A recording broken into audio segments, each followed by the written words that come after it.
მანეც ხდებიან ბოლნისის სიონი და გორის დილა. მას ორი მეტსახელით იცნობენ. ფრინავი გერმანელი და რუხი მგელი. საკმაოდ დაძაბული ტური გამოდგა. 2001 უკვე მივხვდი რომ არასწორია. ყველანი არ არის სწორი. ყველა გიწერია? დესა იმიწევია.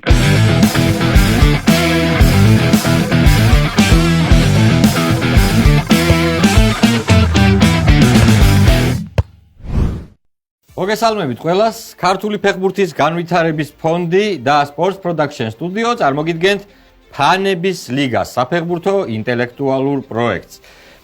თავიდანვე გეტყვით, როგორც ყველა გადაცემის დასაწყისში ვამბობ ხოლმე, რომ ჩვენი წლევანდელი სეზონის გამარჯვებული გაემგზავრება ზაფხულში სლოვაკეთში ევროპის ახალგაზრდულ ჩემპიონატზე საქართველოს ნაკრების საქომაგოდ.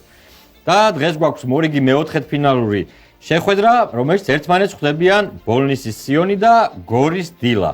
რა თქმა უნდა, ამ კლუბების გულშემატკივრები. მე წარმოგიდგენთ პირველ რიგში ბოლნისის სიონი, სულხან საჯაია და ბექა კოდიაშვილი. მოგესალმებით. როგორ ხართ, ბიჭებო? კარგად, თავად. არა, მიშავს მეც მადლობა, კარგად. ყველას ვეკითხები ხოლმე, აი პირველი პირველმა წრემ ჩაიარა და როგორი განწყობა, როგორ ნახეთ ალბათ რამდენიმე თამაში, რა შტაბეჭდირება დაგჭათ, როგორი ემოციებია. რა მოლოდინი გუნდები არიან მონაწილეები, რაც ნახეთ და დაძაბულად მიმდინარეობს. ეს მეორე სეზონი და წარმატებას უსურვებ ყოველას მეტოქეს. წარმატებას უსურვებ და ჩვენ გუნდსაც. რა თქმა უნდა, წარმატებები. და თქვენი მეტოქე გუნდი გორის დილა, უშან გრუხაძე და დავით ჭინჭარაული. მოგესალმებით თქვენს ბიჭებო, თქვენ როგორ ხართ? კარგად ხართ. ჩვენი განწყობაც კარგი გვაქვს. განწყობაც კარგია. თქვენ რა სიტყვით თუ ნახეთ პირველი ეტაპის თამაშები, როგორი საინტერესო თამაშებია და საინტერესო გუნდებია და ველოდებით საინტერესო დაპირისპირებებს. ძალიან კარგი, თქვენს ასევე წარმატებას გისურვებთ, რა თქმა უნდა. მოკლედ, ტრადიციულად ვიწყებთ უცხოური ტურით, სადაც პასუხები არის დასწრებაზე, როგორც მოგეხსენებათ და არის 5 შეკითხვა, თითო გულიანი. მაშ ასე შეგვიძლია დავიწყოთ. უცხოური ტური, პირველი შეკითხვა.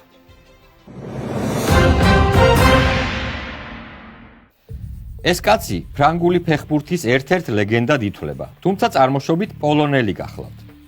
ზუსტი პასების გამო მას მეტსახელად ბატონი მილიმეტრი შეარქვეს.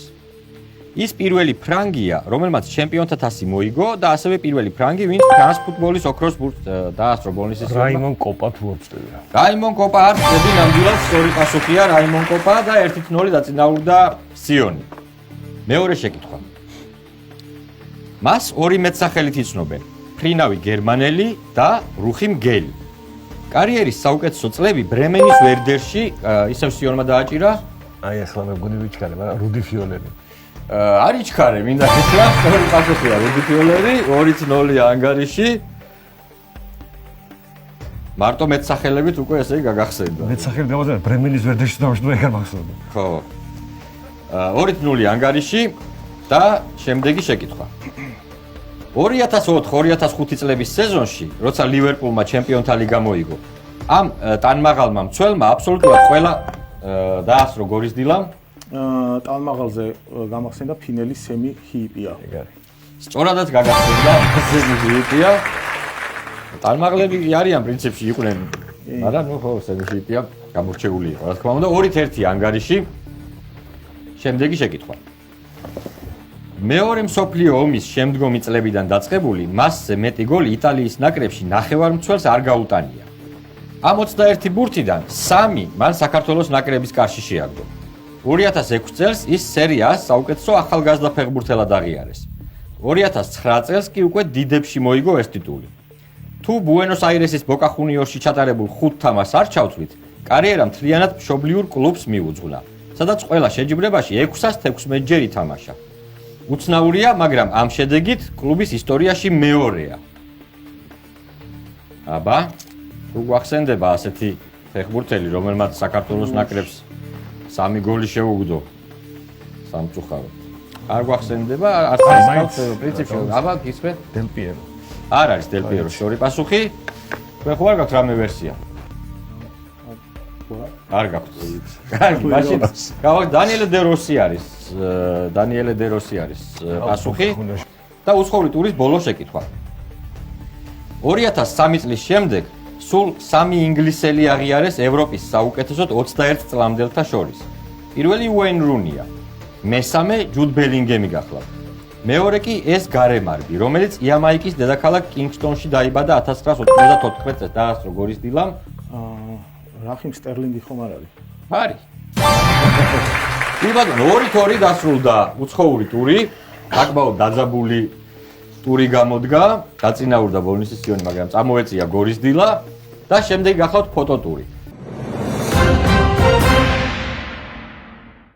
ფოტოტურში მეგობრებო, პირველ ეტაპთან შედარებით არის მცირე სხვაობა, მთლიანი ფოტოები აღარ ამოხდება პატარა ფრაგმენტი ფოტოდან, მერე დაემატება მეორე ფრაგმენტი, მერე შეივსება ბოლომდე და ასე შემდეგ. თუმცა კატეგორიები იგივე დარჩა. პირველი არის 3-4-ზე ფოტო, ანუ ფეხბურთელი იქნება, მეორე არის საერთაშორისო მატჩი, მესამე არის ქართული თემატიკა, ან საქართველოს ნაკრები, ან რომელიმე ქართული კლუბი. მაშინ ასე ფოტოტურის პირველი შეკითხვა, პირველი ფოტო. დავადიდოთ.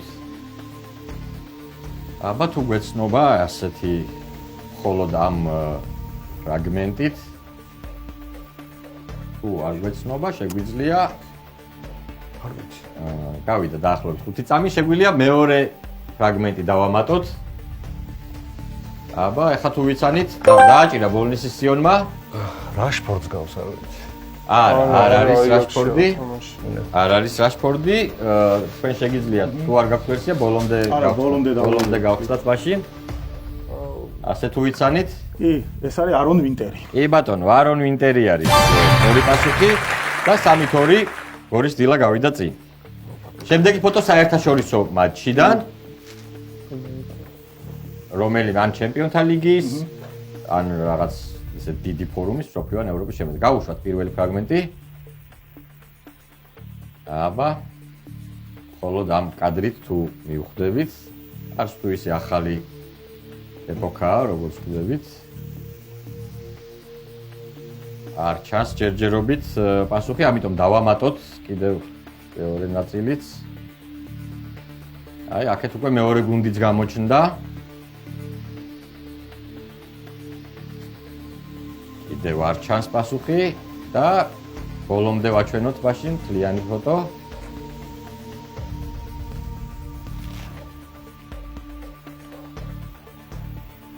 არ გვაქვს პასუხი არც ერთ. რაღაცა შეიძლება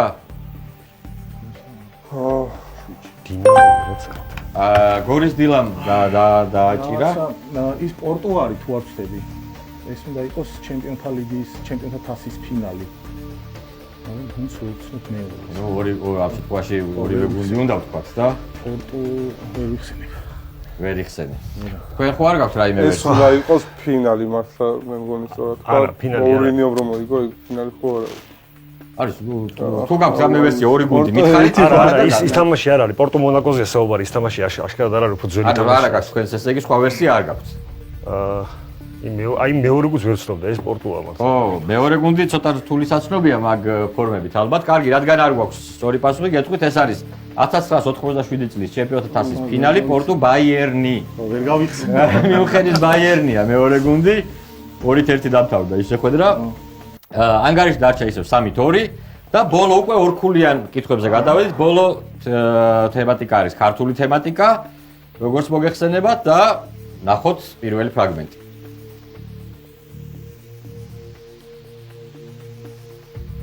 აბა თუ გახსოვთ, ეხლა ეს თავისთავად ქართულს არ გავს შესაბამისად არ გვახსენდება. დააჭირა გორის დილამ.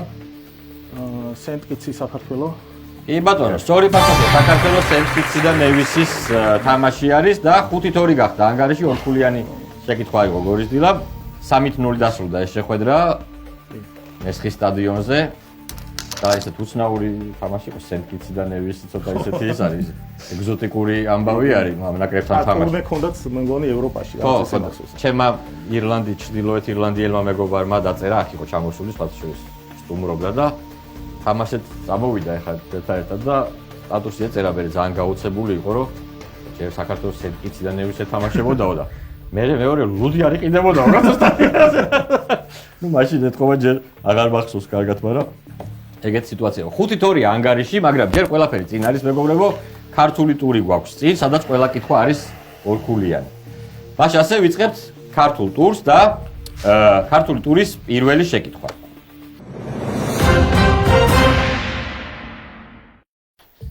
ეს დიდებული მცველი 1951 წელს დაიბადა დუშეთში. ფეხბურთის თამაში კი რუსთავში დაიწყო თავდამსხმელი. და სიონმა დააჭირა ხინჩეგაშვილი ხო რა. სწორი პასუხია, შოთა ხინჯაგაშვილი. ძალიან ისეთი, ანუ თუ პასუხს შევთ ეგრევე ხსენთ რა თქვა და სწორი პასუხია 5-4 ანგარიში. დუშეთიდან გახსოვდა თუ დუშელი რო იყო ეგ მაქვს. აჰა, ძალიან მაგარი. 5-4. შემდეგი შეკითხვა. 1995 წლის სექტემბერში, როცა საქართველოს ნაკრები გერმანიაში 1-4 დამარცხდა, კახაცხადაძის არყოფნაში ეს ფეხბურთელი გახდა გუნდის კაპიტანი. დილამ დაასწრო? მურთას შელია. მურთას შელია სწორი პასუხია, კი ბატონო, შელია იყო მაშინ კაპიტანი და ანგარიში გახდა 7-4 დილას ასარგებლად. შემდეგი შეკითხვა. ამ თავდამსხმელმა საქართველოს ეროვნულ ნაკრებში 28 ჯერ ითამაშა, თუმცა მხოლოდ 2 გოლი გაიტანა. 2001 სიონმა დააჭირა ეგრევე? კედლიძე? არ არის კედლიძე, სწორი პასუხი. თქვენ შეგიძლიათ გუსმინოთ ბოლომდე. 2001 წელს ლუქსემბურგის, 2002 წელს კი სამხრეთ აფრიკის ნაკრების კარში. 2004 წელს კი როცა დინამო მოსკოვში თანამეგობრობის ჩემპიონთა თასის გათამაშებაში გაიმარჯვა, ის ტურნირის საუკეთესო თავდამსხმელად დაასახელეს. ალექსიძე სწორი პასუხია, კი ბატონო. ალექსიძე ანუ 7-4 იყო ანგარიში და გახდა 9-4. იჩქარე ცოტა 2 გოლი აქვს კედლიძესაც. ხო, კი ბატონო და მაგიტო მგონი უფრო მეტი მატჩი აქვს. კედლიძეს მეტი. ხო, მეტი აქვს, კი, მეტი აქვს 40 ნაკლები. კედლიძე ვიფიქრე, მაგრამ კედლიძე არა 2001 რო ახსენე დააჭირდა. მე 2001 და უკვე მივხვდი რომ არასწორი. კი ბატონო. აი 9-4 ანგარიში და შემდეგი შეკითხვა. ეს თბილისელი ნახევარმცველი საქართველოს ორგზის ჩემპიონი გახლავთ. ჯერ მშობლიური საბურთალოს, შემდეგ კი ბათუმის დინამოს შემადგენლობაში. ამავე კლუბებში მან თითოჯერ მოიგო სლავამეტრეველის სახელობის სუპერთასი. საბურთალოში კი თასიც მოიგო. გისმე? სანდრო ალთუნაშვილი. სანდრო ალთუნაშვილის სწორი პასუხია ნამდვილად და 11-4 გახდა ანგარიში. ქართული ტურის ბოლო შეკითხვა მეგობრებო. 2017 წელს, როცა პირველად გაიმართა ეროვნული ლიგის საუკეთესოთა დაჯილდოება, ეს მწვრთნელი სეზონის რჩეული გახდა. მთავარი მწვრთნელის პოსტზე მან იმ კლუბთან ერთად მოიგო ეროვნული ჩემპიონატი, რომლის შემადგენლობაშიც 2000 და 2001 წლებში კახაჩხეტიანი. კახაჩხეტიანის სწორი პასუხია, ქართულ ტურში როგორც წი გაიჭრა გორის დილა და ანგარიში არის 13-4. მაგრამ წი გვაქვს ქალაქობანა, მეგობრებო, სადაც საკმაოდ ბევრი ქულის ავოკაჩვა შეიძლება, ასე რომ გულს რო გაიტეხთ და თქვენს ყურადღებით პირველ ქალაქობანას შეგახსენებთ, ესე იგი ამოდის 100 დოლარზე და თქვენ პირველ თავისუფალი რაუნდია, უბრალოდ დასწრებაზე, რაც შეიძლება სწრაფად უნდა ჩაწეროთ ნაკრები, FIFA-ს წევრი ნაკრები უნდა იყოს აუცილებლად. ნაკრები, კლუბი, უცხოელი ფეხბურთელი, ქართველი ფეხბურთელი და მწვრთნელი. მაშინ ასე პირველი 100 თუ შეიძლება.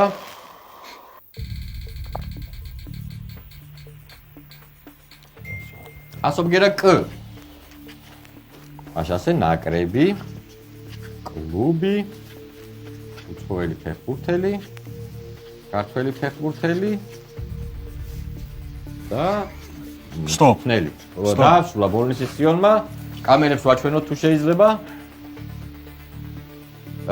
მადლობა და დავიწყოთ. ესე იგი, ანგარიში გვაქვს 13-4, ხო? 13-4. მაშინ ასე, ქვეყანა, ნაკრები, კუბა, კატარი. კუბა, კატარი. კი ბატონო, თითო ისა 2-2 ქულა, უпростоრად და 15-6-ია ანგარიში. კლუბი, კრუზეირო, კლუჟი. სწორია 2-2 ქულა და 17-8 არის ანგარიში. უცხოელი ფეხბურთელი. ხულიო რიკარდო კრუზი. კანიჯა. 2-2 ქულა და 19-10 ანგარიში. ქართველი ფეხბურთელი. გიორგი კიკნაძე. გიორგი კიკნაძე. კიკნაძე როგორ დაასვათ? 20-11 ანგარიში თითო ქულა დაგემატათ და მწვრთნელი თქვენ ვერ მოვასწარით და კონტე რა თქმა უნდა სწორი პასუხია და 3 ქულა დაგემატათ 20-14 ანგარიში. ანუ 3 ქულით შემცირდა სხვაობა.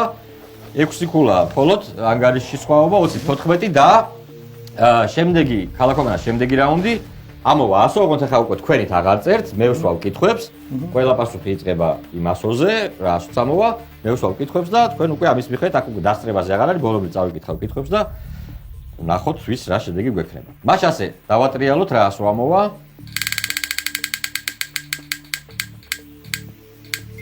ასო ბგერა D. მაშ ასე ნაკრები 1995 წელს FIFA-ს კონფედერაციათა თასი სწორედ ამ ნაკრებმა მოიგო.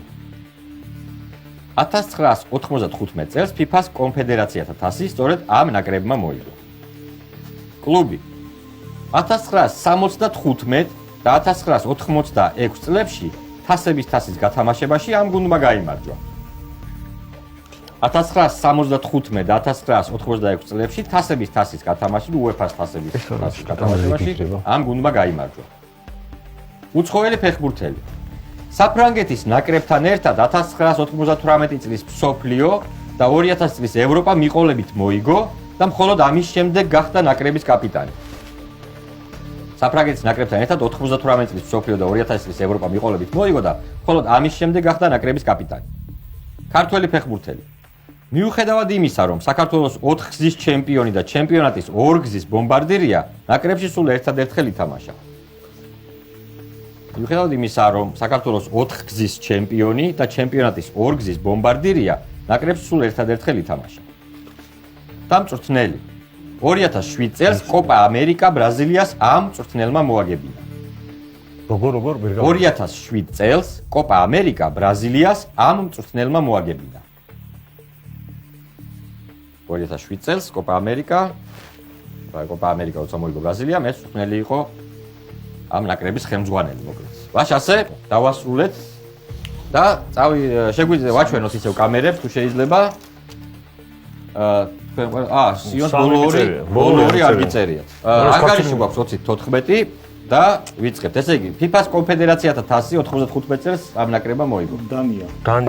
დანია მოიგო, რა თქმა უნდა, 21-15 ანგარიში 75 და 86 წლებში თასების თასი. თქვენ რა გიწერიათ? დინამო კიევი. დინამო კიევი. სწორი პასუხია 22-16 ანგარიში. უცხოელი ფეხბურთელი.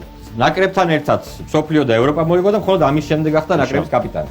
დეშამი არ არის სწორი. თქვენ რა გიწერიათ? დესაი მიწერია. დესაი არის სწორი. დეშამი უკვე იყო მაგ დროს. კი ბატონო, სწორი, დეშამი იყო მაგ დროს ნაკრების კაპიტანი და ცოტა მზაკრობა იყო ჩადებული ამ კითხვაში და აი მაგ მზაკრობას წავევი.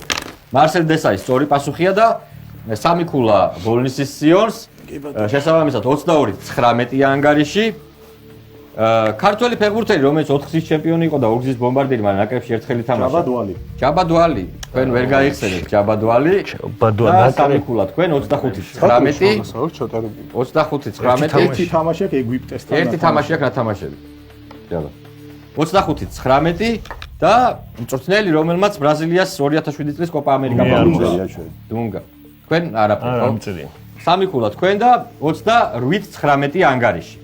9 ქული დაწინაურდა გორის დილა, მაგრამ როგორც ხედავთ, ქალაქობანას შეიძლება 3-3 ქულის აბოქაჩვა თუ რაღაცას არასწორად უპასუხებთ. ასე რომ მეგობრებო, ბოლო რაუნდია, ჯერ კიდევ არის შანსი, იმიტომ რომ წინ კიდე 5 შეკითხვა. ამ შემთხვევაში 100 აღარ ამოვა. თქვენ არიცით რა 100-ზე იწყება. ბოლო რაუნდის პასუხები, უბრალოდ ყველა პასუხი ისევ ერთი და იგივე 100-ზე იწყება. მე დავსვავ კითხვებს და თქვენ უნდა გასცეთ პასუხები. 28-19 ანგარიში და ქალაქობანას ბოლო რაუნდი. მაშ ასე ნაკრები. პირველ მსოფლიო ჩემპიონატზე მხოლოდ ამ ორმა ნაკრებმა ვერ მოახერხა გოლის გატანა. ორივე სახელი 100-ზე იწყება. 1-1 დაწერეთ. პირველ მსოფლიო ჩემპიონატზე მხოლოდ ამ ორმა ნაკრებმა ვერ მოახერხა გოლის გატანა. ორივე სახელი 100-ზე იწყება. 1-1 დაწერეთ. კლუბი. ამ კლუბში დაასრულა კარიერა ლეგენდარულმა რობერტო ბაჯომ. ამ კლუბში დაასრულა კარიერა ლეგენდარულმა რობერტო ბაჯომ. უცხოელი ფეხბურთელი. ამ იტალიელმა 90-იან წლებში ჯერ იუვენტუსის, შემდეგ კი ორჯერ პარმას რიგებში მოიგო UEFA-ს თასი. ამ იტალიელმა 90-იან წლებში ჯერ იუვენტუსის, შემდეგ კი ორჯერ პარმას რიგებში მოიგო UEFA-ს თასი. ქართველი ფეხბურთელი. საქართველოს ნაკრების პირველ ისტორიულ თამაშში სწორედ ის იცავდა ჩვენი გუნდის კარს. საქართველოს ნაკრების პირველ ისტორიულ თამაშში სწორედ ის იცავდა ჩვენი გუნდის კარს. სამწვრთნელო კარიერა საბერძნეთში დაიწყო, მაგრამ უკრაინის ნაკრები მსოფლიო ჩემპიონატის მეოთხედფინალში სწორედ მან გაიყვანა. როგორ? სამწვრთნელო კარიერა საბერძნეთში დაიწყო, მაგრამ უკრაინის ნაკრები მსოფლიო ჩემპიონატის მეოთხედფინალში სწორედ მან გაიყვანა. მწვრთნელი. დავასრულეთ. თქვენ როგორ ხართ? არა 4 ისა 3 მიწერია. ნუ აგვაჩვენოთ. თუ სწორად ვაჩვენოთ კამერებს, არა. 4 მიწერია, მაგრამ ეს მე-4 არ არის სწორი. არა, აი სწორად ის არ ვიცი სწორია თუ არა. მას ასე დავიწყოთ 28-19 არის ანგარიში, დავიწყოთ ნაკრები, ანუ პირველ მსოფლიო ჩემპიონატზე ორი ნაკრები იყო, რომელმაც გოლი ვერ გაიტანა, ორივეს სახელი 100-ზე იწყება, თქვენ ერთ-ერთი უნდა დაგეწერათ. ბელგია მიწერია. ბელგია მიწერია მეც. კი, ან ბოლივია, ან ბელგია შეგვეძლო დაგეწერათ. მეწერა და გადაშელი მაგ. კი ბატონო, ერთ-ერთი ანუ 29-20 ანგარიში თითოეულ თოფულა დაგემატათ. კლუბი ბრეშა. ბაჯომ დაასრულა კარიერა. ბრეშა.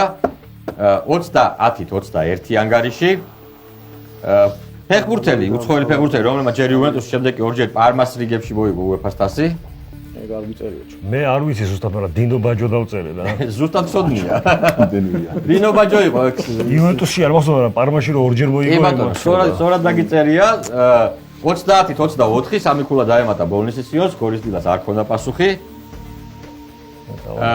მეკარე, რომელმაც პირველ ისტორიულ თამაში ასლან ბალაძე. თქვენ არ გვიწევს. და ის ბოლო არ მიწერია. ბოლო არ გიწე, ანუ 30-24 იყო, ესე 31-25 და ბოლო მწვრთნელი, რომელმაც კარიერა სამწვრთნელო კარიერა საბერძნეთში დაიწყო, მაგრამ უკრაინის ოლეგ ბლოხინი არ გიწერია თქვენ.